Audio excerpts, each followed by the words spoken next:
I feel it is necessary to acknowledge, as Katie so nicely revealed, that I am in fact Pakistani, and political opportunism aside, that as a Pakistani woman, to speak in defense of Narendra Modi is fundamentally against my nature.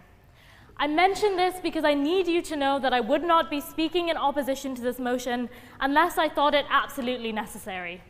I suspect many of us on this side of the aisle will be taking a limited view on what qualifies as confidence, but I must stress that there is still the essence of confidence nonetheless. I speak because I truly feel that to vote no confidence in Modi's government is to vote no confidence in the voice of South Asia, a concern that unites both India and Pakistan. I'm not an apologist, and despite what the proposition pushes forth, there is evidence of unfairly discredited success on Modi's part. The promise of 10 million jobs that has been widely criticized, as revealed by the BBC, was never actually stated by Modi. Nevertheless, he certainly did promise to create a lot of jobs and was limited in his success. In my eyes, however, he rightly states that we should look to the informal sector of the Indian economy before concluding on the realities of unemployment.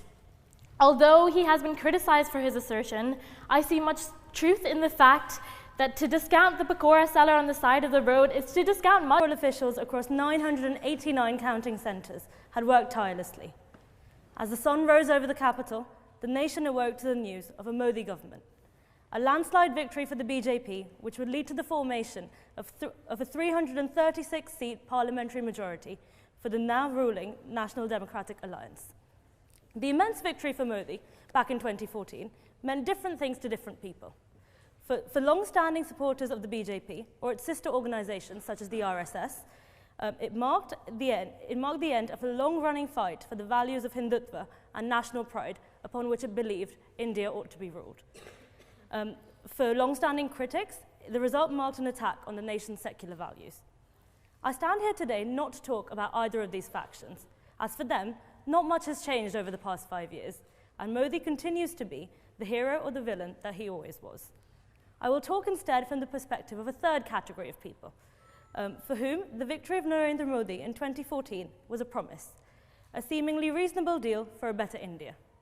Engaged as they were in their pursuit of a better life through economic development and modernization, the lives of the Indian middle classes were marked by years of political disillusionment in the lead up to 2014, tainted by ostentatious nepotism, corruption, and promises which did not extend beyond the primary needs of food, clothing, and shelter. The then ruling Congress party had turned many away from politics entirely.